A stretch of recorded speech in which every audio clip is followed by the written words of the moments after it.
با اطمینان کامل گفته میتوانیم که حصار تاریخی بیش از 3000 ساله داشته. جزئی مهمترین تاریخ پرغناوت خلقمان و دلیل ردناپذیری یکی از ملت‌های قدیمترین جهان بودن تاجیکان میباشد. امام علی رحمان.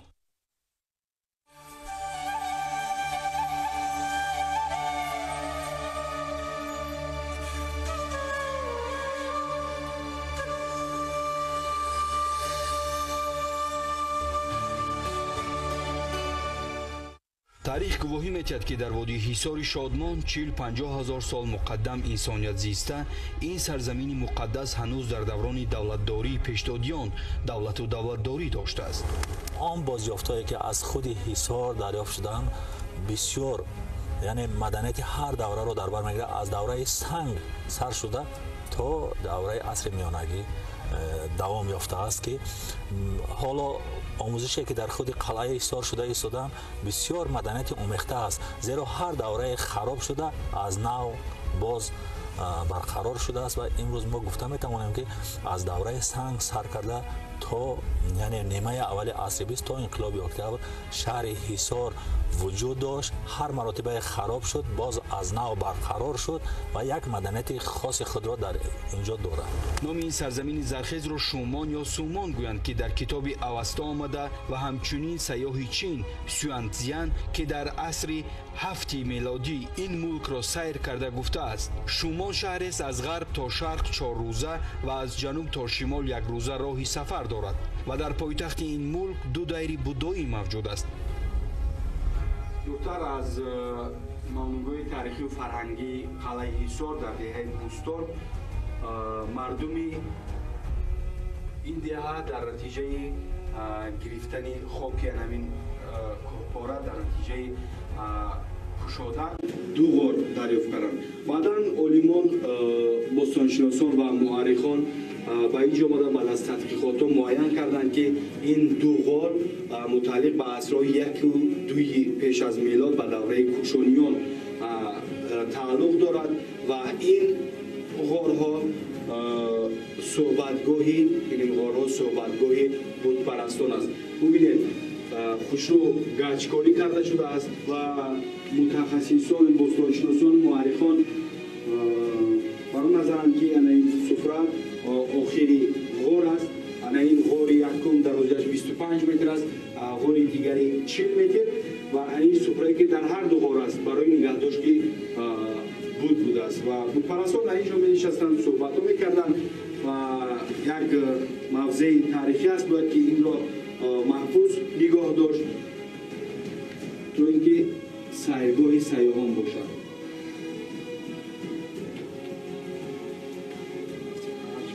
بیشتر سرچشمه‌های خطایی، سرچشمه‌های بابلی، مصری و سرچشمه‌های هندوستان نیست و ما در این باره معلومات‌های پرارزش می‌دهیم. گفتند جایز است که دین بودایی در اینجا خیلی رواج و رونق یافته بود تا دوره تا اسلام. بعضی بازیافت‌هایی که از اینجا باستانشناسان پیدا کردند تابوت‌های سفالین پیدا گردید که مثلا قسم جسدهایی که در اینجا یافت شدند جسدها رو به همین تابوت‌ها یعنی آنها چی می‌کردند می‌ماندند. و نباید فراموش کرد که کلمه حصار در زبان ناب تاجیکی بیگانه نبوده، معنایش سمت آفتاب برو میباشد. تا آمدن عرب‌ها در اینجا دین زردشتیه رو مردم میپرستیدند. طبق دین زردشتیه کشاورزی و زراعتکاری و چارواداری خانه‌سازی این یک کار مقدس بود، یک مبارزه بر ضد بدی بود. یعنی که چیزی که مقابل این کارها بود اون بدی شمرده میشد.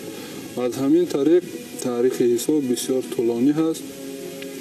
تا آمدن عرب ها حصار را شومان میگفتند یا اینکه سومان میگفتند.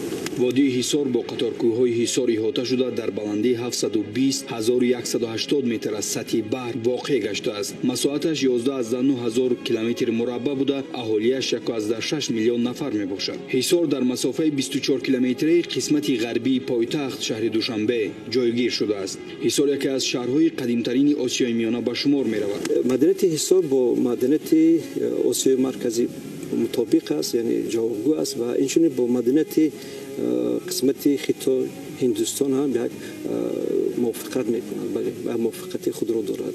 البته این معنای آن دارد که این مدنیت نه تنها مدنیت مثلا تاریخی کرده ما است، این مدنیت پیشرفته گوییم که به جهانیان پیشرفته هم به حساب میرود. ҳисор аз қадимуларён бо обу ҳавои латифу мусоид, кӯҳҳои пурфайз, дарёҳои сероб, заминҳои зархез ва дороии ёдгориҳои ҳама давр диққати сайёҳонро ба худ ҷалб менамуд. одамон ҳанӯз 40-50 ҳазор сол қабл дар ин мавзеи бобаракат маскун шуда ба зироаткорию чорводорӣ ва ҳунармандӣ машғул буданд. ҳисор дар охири даврони санг 6-9 ҳазор сол пеш тараққӣ кардааст. бозёфтҳои таърихии олотҳои сангини теппаи ғозиён ва тӯбхона бармеояд ки маданияти ҳисор дар осиёи миёна ягона буда, чунин олотҳои таърихӣ низ то ҳол аз ин марз ёфт нашудаанд. бошандагоне ки дар ин ҷо сокин буданд нишон доданд ки онҳо аз истеъмолкунанда ба истеҳсолкунанда гузаштанд. яъне истеъмолкунанда он мардумони бошандагоне ки дар ин ҷо асосан ба он чизе ки табиат яъне дар табиат вуҷуд дошт онҳо истеъмол мекарданд. пас акнун худи ҳамин бозёфтое ки мо мегӯем ки он маданияти ҳисор ки олатҳои сангинро дарёфта ба хулоса омада мумкин буд ки аллакай онҳо истеҳсолкунанда ҳастанд, яъне ҳунари худро доштанд. пеш аз ҳама ин зироаткорӣ, чорводорӣ ва шикорчӣ буд. бостоншиносон дар шаҳри бостонии ҳисор вақте омӯзиш карданд, бори аввал аз теппаи ғозиён маданияти давраи неолитро дарёфт карданд ки бо номи маданияти ҳисор ном бурда шуд. бори аввал акладников соли 1956 аз худи теппаи ғозиён зиёда аз 680 осори давраи сангро дарёфт кард ва баъдтар бо чунин маданият аз тутқавули Дангара, аз Семиганҷ, аз теппаи Семиганҷи Душанбе ин бозёфтҳои давраи яъне неолит дарёфт шуданд ки бо номи маданияти ҳисор то ҳол ном бурда шудааст. маданияти ҳисорро бори аввал акладников аз худи ҳамин ҳисор аз теппаи ғозиён дарёфт кард. таърихи мавҷудияти маданияти ҳисор ва санаҳои асосии осори он гувоҳӣ медиҳанд ки ин маданият на камтар аз 3000 сол ҳазораҳои 4-3 пеш аз милод давом кардааст. дар ҳақиқат агар назар афканем дар масалан теппаи ғозиён зиёда аз 480 та олатҳои сангине ки дарёфт гардидааст, аз ин хусусиятҳо як олатҳои сангӣ хусусиятҳои хоси худро ҳам дорад. бештар ин олатҳо ба монанди масалан гирем буранда, яъне сангҳои буранда ва сангҳои нисбатан ба шикор равона мегардид. ва инчунин бозёфтҳои дигари табарсангҳое ҳастанд ки онҳо ҳамчун табарсанг барои кишоварзон истифода мешуд, барои буридани масалан дарахтон истифода мебурданд. инчунин барои шикор ҳам ин олоти сангин низ истифода мешуданд. аз ҳамин ҷиҳат мо мегӯем ки яъне бошандагони ҳисор, яъне маданияти ҳисор онҳо асосан камонро наомӯхта буданд. бештар бостоншиносон ва муаррихон чунин баҳо медиҳанд. ва лекин аз ҳамон бозёфтое ки масалан дар ҳудуди ҳамин водӣ дарёфт гардиданд нишон медиҳанд ки дар ҳақиқат дар ин ҷо бошандагони масалан ҳамин давраи масалан санг бештар ба шикор ҳам машғул буданд, чорводор ҳам буданд. баъдтар бошгоҳҳои давраи биринҷӣ низ аз ин маҳалла дарёфт шуданд. бори аввал бошгоҳҳои давраи биринҷиро Виноградова аз тӯбхона, аз теппаи уштурхонаи қалъа ва аз майдони регистон ва аз гузари кӯлоҳдузони шаҳри бостонии ҳисор дарёфт карданд ки ин давраи биринҷӣ зиёда аз 4500 солро дар бар мегирад, яъне охири биринҷ тааллуқ дорад. бозёфтҳое ки соли 2014 бо роҳбарии номзади илмҳои бостоншиносӣ Татьяна Филимонова дар худи уштурхонаи қалъа омӯзиш шуд, масканҳои одамҳои давраи биринҷӣ бо тамоми маснуоти рӯзгордорияш дар ин ҷо дарёфт карда шуд ва ин ба давраи биринҷӣ тааллуқ дошт ки 4200-4500 солро дар бар мегирад. ҳисор замони шомили давлати бохтар буда чанди ҳокимони бохтарӣ инҷо салтанат карданд. баъд аз пош хӯрдани давлати бохтария дар қарни 6 пеш аз милод шумон ҳамчун водӣ ба ҳайати давлати хохоманишоҳ дохил мешавад.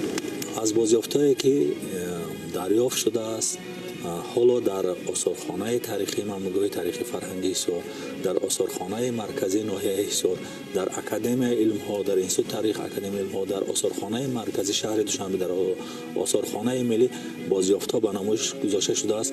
онҳо пеш аз ҳама ҷомҳо мебошад, ҷомҳои давраи биринҷӣ ва он кӯзаҳое дарёфт шуданд ки ба давраи биринҷӣ талоқ дорад ва як чанд пиёлаву чое дарёфт шуданд ки ба ин давра тааллуқ доранд ки ҳоло дар осорхонаи тарихии мамнӯъгоҳи тарихи фарҳангии ҳисор низ ба намоиш гузошта шуданд. ҳамин тариқ искандари махдунӣ давлати хохоманишоҳро шикаст мекард ва шумон ба тобиати искандар мегузарад. бояд қайд намуд ки искандар чанд маротибе ба ин мулк лашкар кашида гаштаю баргашта ин ҷоро тасарруф кардааст. чуноне ки дар бисёр дастхатҳо омадааст пеш аз ҳама дар шоҳнома ки ин вилоят яъне ин водӣ ниҳоят мулки зархез буд, мулки ҳосилхез буд. ҳар даврае мисол бо зархез буданаш ҳокимони ҳамсоя бисёр чашми тама медӯхтанд ва ҳар даврае давлатдорӣ дар ин ҷо тағйир меёфт. баъди кайёниён дар ин ҷо давлатдории хохоманишиҳо ба амал омад.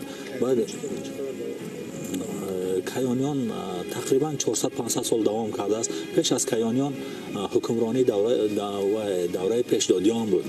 баъди пешдодиён кайёниён аслан ин қалъаи бостонии ҳисор мувофиқи он гуфтаҳо, мувофиқи он ривоятҳо дар давраи кайёниён бунёд шудааст. сохтанд аз давраи кайёниён ин қалъаро сохтанд ва имрӯз мо гуфта метавонем ки баъд аз давраи ҳохоманишиҳо яъне давлати бохтариҳо ниҳоят ривоҷу тараққӣ карда буд ва юнониён бо сардории искандари мақдунӣ вақте ки ин ҷоро тасарруф карданд дар ин ҷо давлати юнонию бохтарӣ ривоҷ ёфт.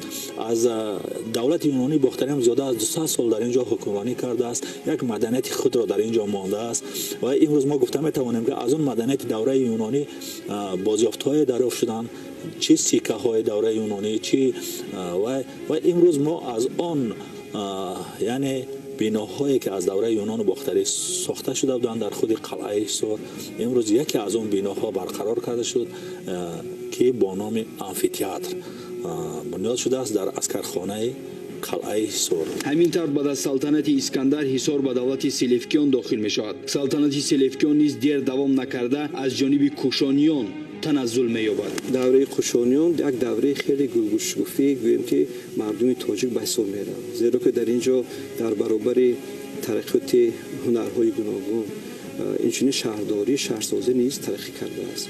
ва гуфтам ҷоиз аст ки бисёр сарчашмаҳо исбот мекунанд ки дар ҳақиқат ҳисор ҳазор шаҳр буд дар ҳисор ва ин дар исботи он аст ки дар ҳақиқат мо он қалъаҳое ки дар ин ҷо ҳастанд ва бештари қалъаҳо албатта як аз байн рафтанд, лекин он қисми боқимондаҳо ки бостоншиносон онро дарёфта кор мебаранд, яъне аз он тадқиқотҳои илмӣ мебаранд, маълум мегардад ки дар замонҳои давраи кушониён яъне шаҳрдорӣ, шаҳрсозӣ ҳам ривоҷу равнақ ёфта будааст.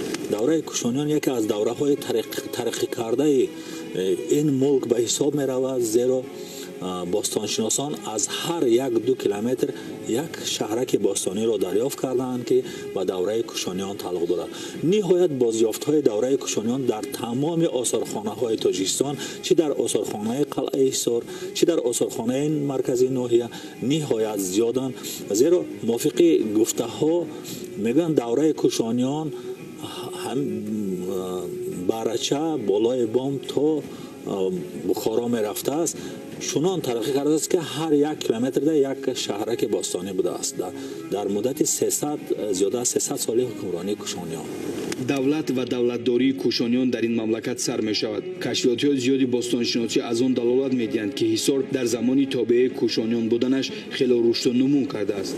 баъди истилои искандари мақдунӣ дар ин ҷо давлати юнони бохтарӣ ривоҷ ёфт, зиёда аз 200 сол дар ин ҷо ҳукмронӣ карданд ва бозёфтҳои ниҳоят зиёде аз ин ҷо дарёфт шуданд. از اینجا دریافت شدند که به دوره ایمان و باختری تعلق دارند. موافق دستخطهای تا به ما رسیده یکی از جنگ‌های شدیدترین اسکندر مقدونی در این وادی به عمل آمده است. موافق گفته‌ها ملک حصار، کتان و اوستان دو برادر مقابل اسکندر مقدونی جنگیده است. در اینجا یک دولت بزرگ کوشانیان به عمل آمد، یعنی دولت کوشانیان ترقی کرد و در دوره کوشانیان تمام اون شهرک هایی که بنیاد شدند در هر 2 کیلومتر 1 کیلومتر یک شهرک بنیاد شد که امروز باستانشناسان از هر مناطق بازیافت‌های دوره کوشانی را دریافت میکنند و مسکن‌های دوره کوشانی را دریافت میکنند که آنها به خلاصه آمدند که یکی از 1000 شهر باختر خود همین وادی بود، زیرا در هر 1-2 کیلومتر یک شهرک دوره کوشانی را دریافت کردند. و بعدتر بعد کوشانیان یک مدت کوتاه هیتالی ها حکمرانی کردند، بعد هیتالی ها ساسانیان حکمرانی کردند. همین دوره به دوره دولتداری در حصار عوض میشد. شومان که ملک زرخیز بود، هر دولتدار خواستگاری آن بود. صحیفه‌های تاریخ گواهی میدهند که چندین شرطنامه‌های بزرگ دولتداری شاهان وقت اینجا به تصویب رسیده. پس از ظهور دین مبین اسلام برای وسیع گشتن حدود فراگیری آن، لشکرکشی‌های حاکمان عرب تا به ملک شومان میرسد. وقتی که قتیبه بن مسلم سال 706 میلادی به حصار هجوم کرد، حصار را تصرف کردن نتوانست و رفت ترمیز را تصرف کرد، بخارا را تصرف کرد، استرافشان را تصرف کرد و با یاری اشرافان محلی بعد شهر شومان را تصرف کرد و نیزک از تیر منجنیق عرب ها کشته شد. پیش از مرگ موافق گفته تاریخ تبری، نوشته های تاریخ تبری، نیزک تمام دارایی تمام آن زر و زیوری که داشت داخل چشمه بهتر گفته است در آنجا که در عسکرخانه بود زیر آن چشمه پرداخت. ملک شومان نیزک چغانی نمایندگان فرستاده سرلشکری عرب قتیبه را میراند، با افتخار از تسلیم شوی و دادن صلح بها دست میکشد و قلعه خود را مستحکمترین و تیر سربازانش را نشان رسم میخواند. در بین سالهای 709-710 قتیبه ابن مسلم با یراق سنگ پرتو هجوم کرده قلعه را به دست میآورد. با وجود استیلای عرب، بلنگار گشتن قلعه حصار و شهر و دیهات اطراف آن، حصار با مهنت اهل دیار در مدت کوتاه در عصرهای 8 و 10 قامت خود را راست کرده زیبا و نظرربا گشت که جغرافیا شناس عرب المقدسی در همان زمان نوشته بود: شومان مادر شهر این منطقه بوده، خیلی زیباست.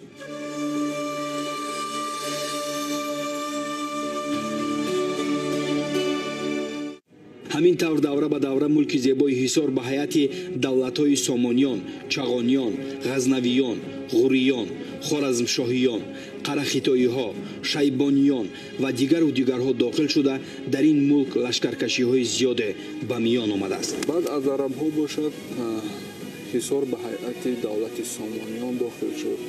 بعد از آنها غزنویان، بعد از غزنویان خوارزمشاهیان. در عصر 13 حصار را چنگیزخان ضبط کرد. در وقت هجوم مغول‌ها بسیار یک وحشانیت، بسیار یک بیرحمی از طرف لشکری مغول‌ها دیده میشد.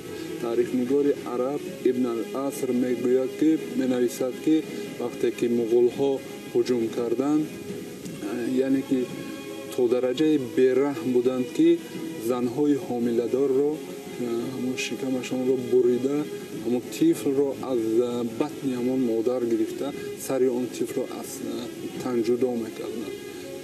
این گفته ها را تاریخ‌نگار عرب ابن العصر گفتگی است.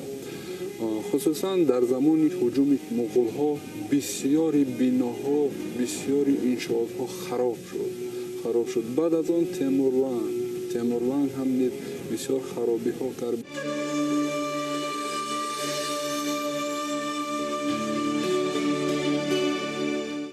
اینجا ریگستان قلعه حصار است. در روبروی ریگستان باشد قلعه جایگیر شده است با ارک‌ها و داخل قلعه باشد چایخانه و امفی‌تئاتر جایگیر شده است. در روبروی قلعه حصار باشد جایهای تماشاباب مثل طهارتخانه، مدرسه نو و کهنه جایگیر شده.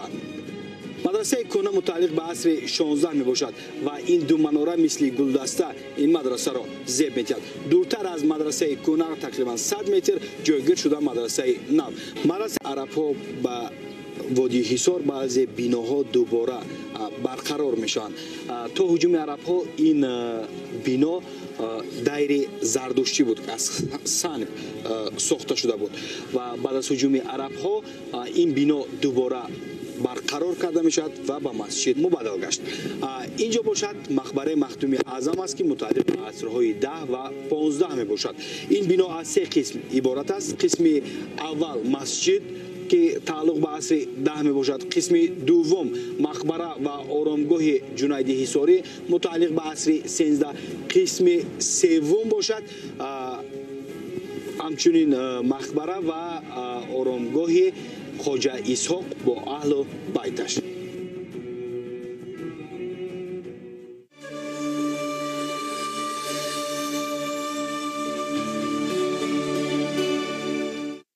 کهندیش حصار که به نام قلعه حصار معروف است یادگاری دوره پیشدادیان بوده. بالای قلعه از 3 قسمت عبارت است. قسمتی بلندی آن قرارگاه بیک و امیران، قسم دوم که پایانی است اشترخانه و قسم اساسی اسکرخانه می باشد.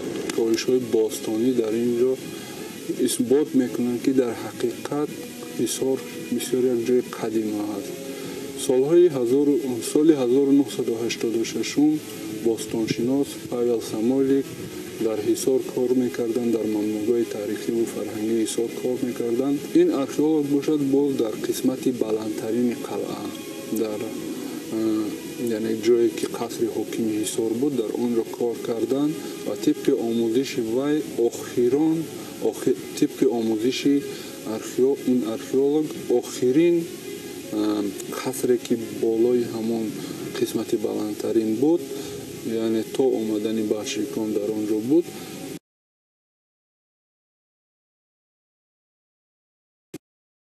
بلندیش از سطح بالایی قلعه 13 متر، روی دیوار 10 متر پهنایی داشته است. از جای بگنشین حدود قلعه و شهر نمودار است. در دو طرفی دروازه اساسی ارک دو برج بلندی مدور قد افراختند که قفسه دیوارهایشان زیاده از 1 متر می باشد. برج‌ها هشتاگی تیرکش دارند. در قسمت غربی قلعه حصار در قسمت سوم قلعه در اسکرخانه باستانشناسان باقی مانده دروازه در عصر 10 ساخته شده را بازیافت نمودند. یک قسمتی مناره این دروازه الکی کشوده شد، مردم آن را میتوانند بینند. باقی مانده دیگر احتمالا ممکن که در زیر همون لای دیواری که بالای همون باقی مانده دروازه ساخته شده بود در عصرهای 17 18 ممکن که در آن قسمت باشد. در آنجا نیز مدنیت دوره کوشانیان، مدنیت دوره هخامنشی ها بازیافت کرده شد. کار کرده بودند در آنجا تاتیانا فیلیمون و نامزد علم باستانشناسی و خصوصا قلعه حصار و خود همین وادی حصار یک ملک در گذشته دور یک قسمتی ولایت باختر بود. مورخان یونان قدیم از جمله استرابن وادی حصار را پرایتکن نام می‌بردند که یک وادی زرخیز، یک وادی سرحاصل گفته همه خیلی تعریف ها میکردند. بعدی از دروازه ارک گذشتن در دو طرفش قراولخانه ها را میبینیم. پس از عبور میانسرا در سمت های چپ و راست ارک دو خاکتوده عظیم به چشم میرسند. در اینجا زندان ها بودند. در یکی از این زندان ها سروری شورش مشهور خلقی بر ضد ظالمان منقید جوازکش بلجوانی واسه هنگامی به شهر سبز برای قتل بردنش محبوس بود. در تل بلندترین طرف راست قلعه قرارگاه حاکم بود. قسمت غربی نچندان بلند قلعه را اشترخانه نام می‌بردند. در اینجا اسب و اشترها نگاه می‌داشتند. در قسمت شمالی قلعه میدان مدور واقع میباشد که اسکرخانه نام داشت.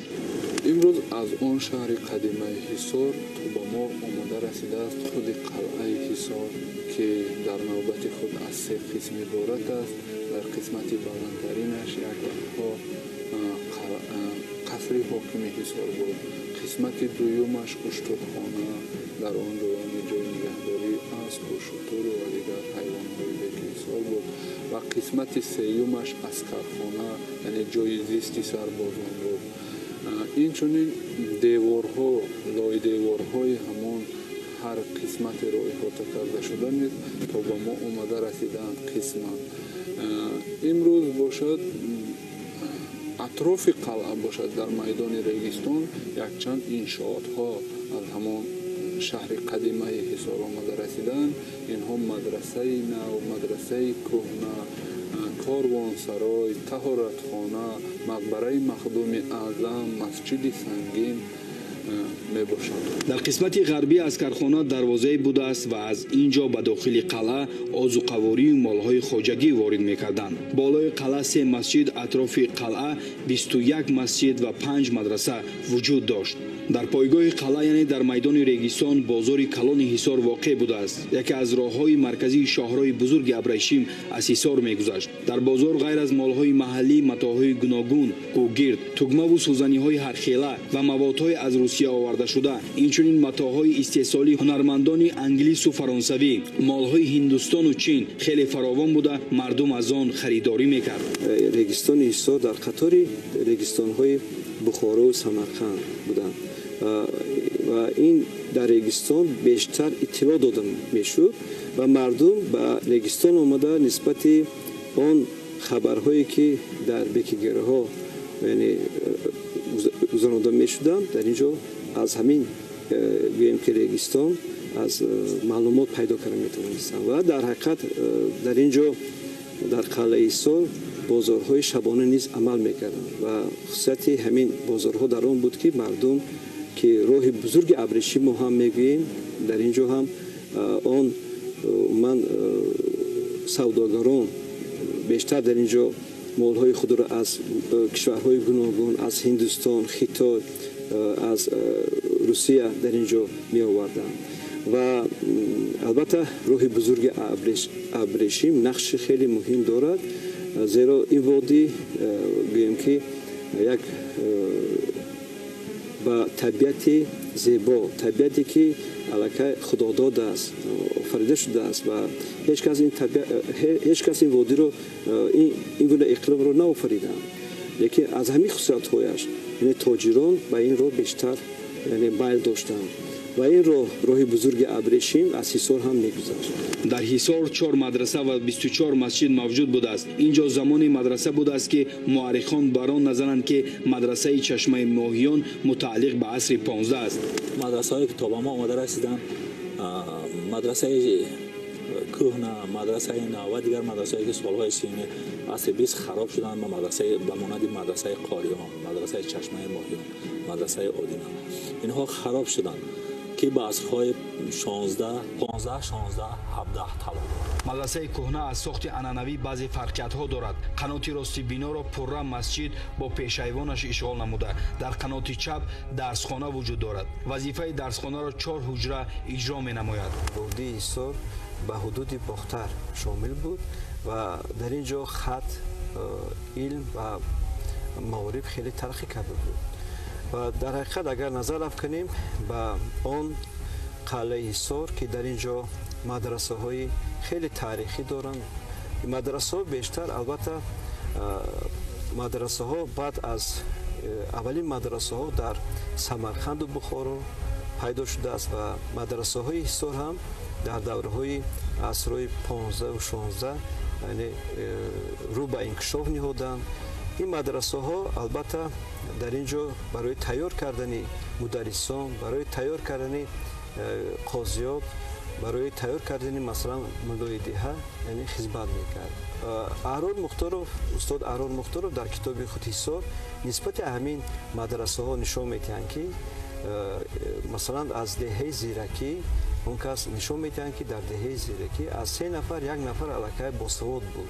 ин маънои он дошт ки водии ҳисор, мардуми водии ҳисор бесавод набуданд, балки босавод буданд ва албатта як ҷиҳати хоси ин мадрасаҳо дар он аст ки дар ин ҷо китобхонаҳои вақфӣ амал мекарданд ва ин китобхонаҳои вақфӣ албатта китобҳои хеле зиёд доштанд و برای نه تنها خودی همون گوییم که ملو بچه ها بلکه به خود اهالی هم خدمتی به اندازه می داشتند.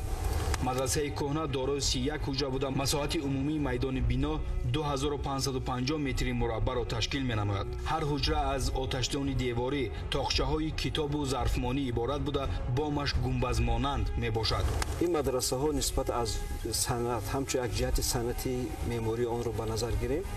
اگر صنعت معماری مثلا این مدرسه خیلی جالب دقت است و بیشتر آن را با گوییم که صنعت معماری بلخی بها می‌دهند و این مدرسه ها در آسیا مرکزی از روی ساختشون به همتا هستند و بسیار مورخان البته در این باره می نویسند که مدرسه مثلا مدرسه های حصار مدرسه های مثلا یک دو مدرسه، لیکن مدرسه ها خیلی بسیار بود در این قلعه حصار که در خود حصار مدرسه ها خیلی زیاد بود. اینچنین در مدرسه ها در دهه قرطاق نیز وجود داشت که در اینجا تدریس داده می شدن، یعنی در اینجا هم همین علم ها رو می خواندن و البته برای من انکشاف علم و فرهنگ این مدرسه ها خدمتی به اندازه کردن.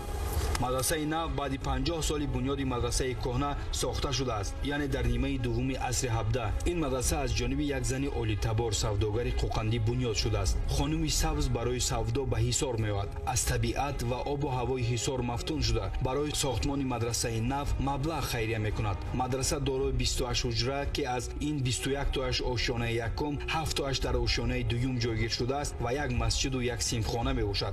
در این مدرسه ها شاگردان نه تنها از حدود حصار بلکه از قلاتاق و بایسون، یاوان و غازی ملک، ورزاب و فیضآباد، ختلان و رشت و درواز و بدخشان تحصیل علم میکردند. در وقت حکمرانی عبدالکریم خان مدرسه نو را مدرسه علما نام بردند. در این مدرسه حاکم حصار تمام عالمان و شاعران آن دوره را جمع نموده دایره ادبی حصار شادمان را تشکیل کرده است. عموما بسیار بناهای معماری و عالی حصار کهن در عهد عبدالکریم خان ساخته شدند که دوره شکوه و عظمت حصار مستقل به شمار میرفت. کاروانسرای در سمت راست مدرسه کهنه جایگیر است.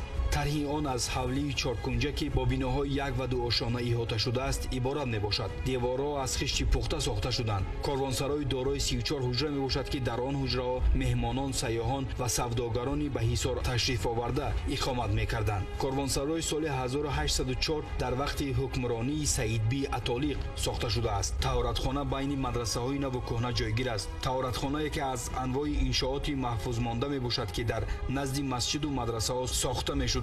مقبره مختوم اعظم در سمت جنوبی مدرسه کهنه واقع گردیده است. انشاءات گنبدداری در زمانهای گوناگون ساخته شده عبارت نباشد. بنای اول زیارتخانه یا اینکه مسجد گذری شکری در عصر 10 بنیاد یافته. بنای دوم گورخانه از قسمت غربی بنا بالای قبر شیخ جنیدالله حصاری در عصر 13 و بنای سوم بالای قبر خواجه اسحاق خیوگی در عصر 16 ساخته شدند. موافق نوشته صلات مسعودی از طرف قتیبه ابن مسلم در گذر کلاهدوزان شهر حصار نخست مسجد با نام مسجد سنگین بنیاد کرده شد.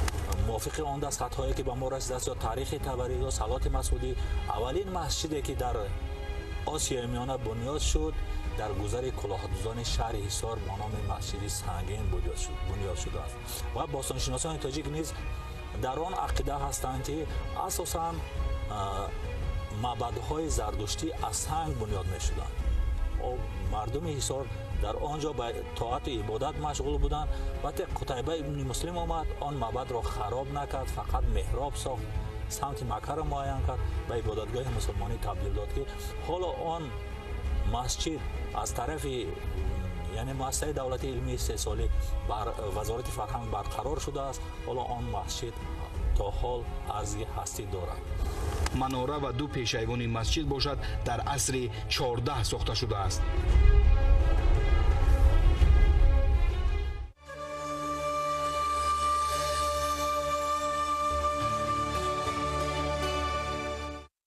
дар ҳисор ҳунармандӣ ниҳоят тараққӣ карда буд. ҳисор яке аз марказҳои калони қадимии матои абр, аловчаи абрешимӣ ва нимабрешимӣ ба шумор мерафт. аловчаҳо бо намоҳои абрӯи сиёҳ, чашми капк, пӯсти мор, зинапоя, дарахти гуногун шакл, нақши каҷҷаки дутарафа, думи шер ном бурда мешуданд. яке аз хелҳои паҳншуда ва қадимаи санъати мардуми ҳисор кулолӣ, мисгарӣ, заргарӣ ва кандаккорӣ мебошад ки ба намунаҳои онҳо дар ин водӣ бисёр вохӯрдан мумкин аст. дар хотироти сайёҳони ба ҳисор ташрифоварда махсус ба ҳунари дасти ҳунармандони ҳисорӣ, аловча, корд, шамшеру сипар ки дар осиёи миёна ва чӣ берун аз он маълуму машҳур буданд, баҳои баланд дода шудааст. ҳунармандони ҳисорӣ ҳунарҳои миллиро имрӯз пос дошта аз гузашта мерос гирифта то ба оянда расонданиянд. фарҳанги волои ҳисор то ба имрӯз бегазанд боқӣ мондааст.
баъд аз он ки амиролимхон ба ҳисор гурехта меояд ва инҷо ҳукумати муваққатии подшоҳӣ ташкил медиҳад, ба корҳои ғайришаръӣ ва ифлос даст мезанад, мардумро торож, тамоми хазинаро ғорат ва зиёёнро рӯи рост маҳв мекунад.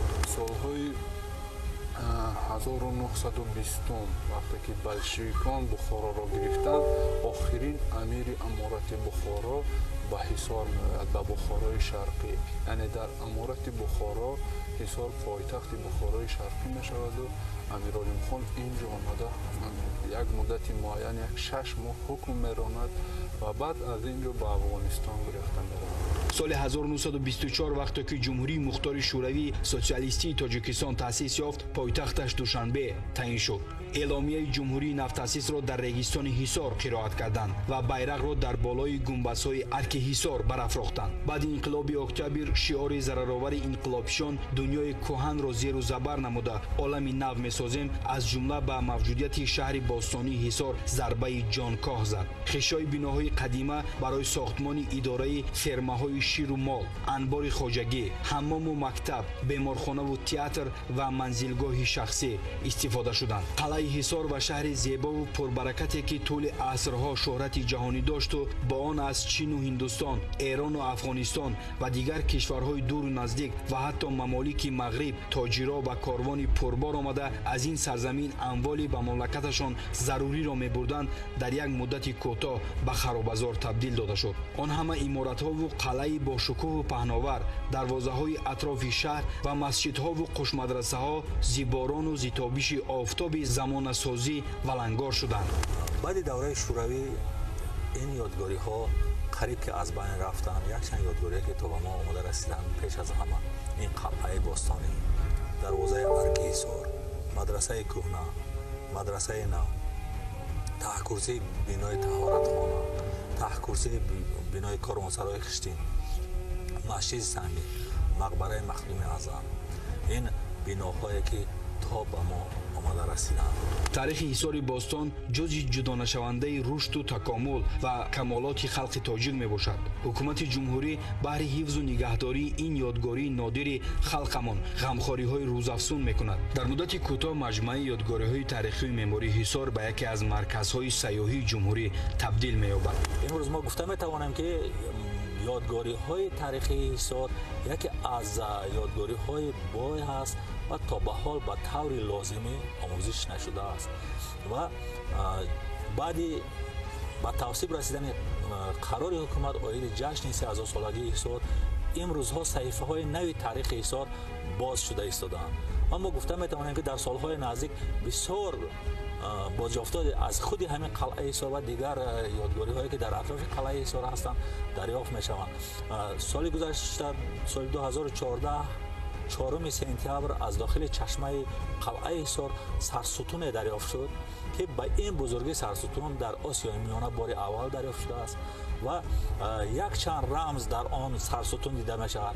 یک رمز گل نیلوفر هست و در قسمت پایانی او رمز مارهای عینکدار می باشد که موافق گفته باستانشناسان این را شباهت به سرستون‌های مصر می‌دانند که زیاده از 2800 سال تاریخ دارد و باستانشناسانی که اینجا آمدن باستانشناسان خود تاجیک یا خود فیلمان و آن را به دوره یونان و باختری متعلق می‌دانند که زیاده از 2400 سال تاریخ دارد و امروز ما گفته می‌توانیم که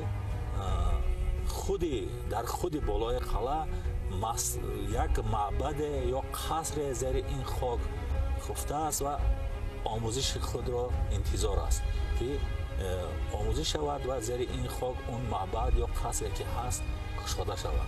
این سرستون یکی از سرستون‌های مرکزی هست که با 4 طرف برای گذاشتن رو دیواره دارد و امروز این سرستون در آثارخانه تاریخی مامورگاه تاریخی فرهنگی حصار با نمایش گذاشته شده است. با سپارش سرور دولت برای تجلیل 3000 سالگی این دیاری کهن سیمای وادی حصار دیگرگون گشت. و امروز ما گفتن میتوانیم که با دستگیری پرزیدنت کشور جناب عالی امروز یادگاری های تاریخی و معماری حصار از نو برقرار شدند و این مجمع یادگاری های تاریخی و معماری حصار با اطمینان کامل میگویند که در آینده به یک مرکز سیاحی تبدیل می‌یابد زیرا این یادگاری ها بازگوی تاریخ چندین هزار ساله خلق ما میباشند. امروز قلعه حصار از نو نمای زیبای خود را پیدا کرد. ساختمان انشاءاتی گوناگون فرهنگی و فراغتی به قلعه کهن زیبی دیگر داد. از آن خرابه‌های زمان گذشته دیگر آثاری نیست. تحت پرچم استقلال به پیش روانه ما تاریخ و فرهنگ خویش را سپر شده حمایت